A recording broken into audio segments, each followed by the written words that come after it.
While America seems to be in the iron grip of presidential candidates trying to make hay with what they believe are important issues, many times not talking issues at all, why is it that no candidate, and certainly plenty of other lawmakers supposedly worried about this nation and its future, seemingly never talk about the stunning amount of taxpayer dollar waste in this nation and what that money could and should be used for? One elected official is hammering away at the $27 billion in wasteful spending and seeking to shame this president, the next president, everybody with a vote to make doing away with this a priority. Always a pleasure to welcome back the former Republican presidential nominee, chairman of the Armed Services Committee, veteran senator from the state of Arizona, John McCain. Senator, always a pleasure to speak to you, and specifically on this. We've been hammering away at this for some time. What kind of a non-velvet hammer is it going to take to get people, elected officials, to actually pay attention to this ridiculous amount of waste? I'm afraid that it's going to be elections because there are still people that remaining in the Senate and the House who have virtually made a living on these kinds of wasteful and unnecessary projects, and they should be. Americans have a low opinion of Congress, and when they see things like this, that low opinion is validated. I mean, when you're going to spend money to study Hello Kitty, $50,000 to get birds drunk so that they can study them. I mean, it's one of my favorites is the National Science Foundation spent $872,000 to study how children cross the street. So, Senator, why don't we just call them out? Why don't we just call them out by name from now on, whenever it is, start putting their names out there and showing every single nickel that they help waste?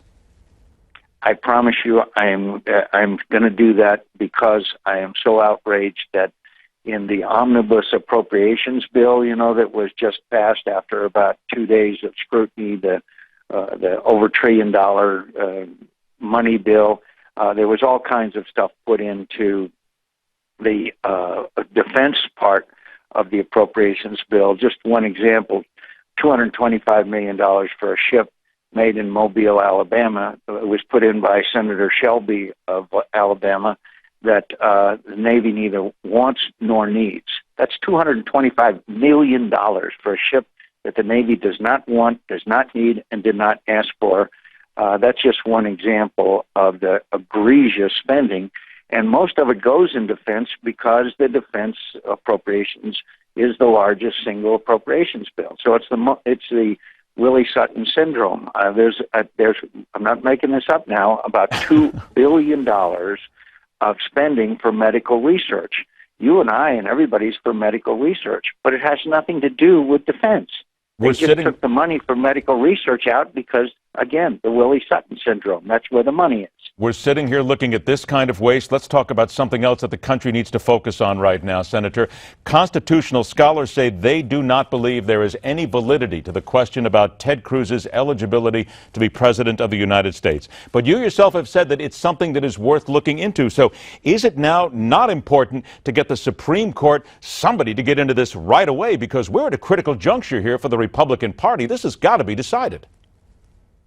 Well, I think the important point here is that every aspect of any candidate's background or eligibility is examined. That's why we have political campaigns. I in no way am arriving at any conclusion that Senator Cruz is eligible or not eligible.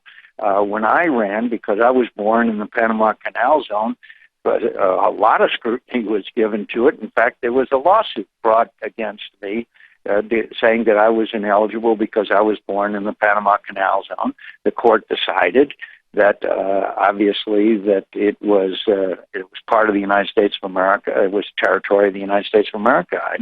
I do not have an opinion as to whether Senator Cruz is eligible or not. I would assume that he is, but all of the things, aspects of every candidate needs to be looked at as we go through this process. You see my point? It's not that I'm judging him in any way ineligible, but just as I was looked at, just as Barry Goldwater, by the way, who was born in Arizona when it was a territory, and that was one of the major decisions the Supreme Court made, declaring him eligible. Just to at least ask the question. So final question with about 30 seconds left here. We are at the one-year anniversary of the Charlie Hebdo shootings. Has the American government, led by Barack Obama, in 1 year proven that they have learned anything from that event to keep Americans safe on our soil? No, and I predicted an attack on American soil. There will be other attacks on American soil as long as this terrorist organization has a base in Raqqa, a territorial base. We are in some very, very difficult times, and it's all because of feckless failure. This is the result of leading from behind. This is one of the more shameful chapters in American history. Once again, the absolute fear that something has got to happen before action is taken, correct? It will happen, because as long as they have that base, they're going to be, right now, we know in that base they're working on chemical weapons. They're working on other weapons. An administration First time a terrorist organization has had a base. An administration that needs to look at this, and we need to learn, and we're not learning. Senator John McCain, always a pleasure to learn from you. Thanks so much for joining us. The political animal unleashed. Bar the gates, break out the riot police. It's coming up next right here on the fastest 60 minutes of news, The Hardline.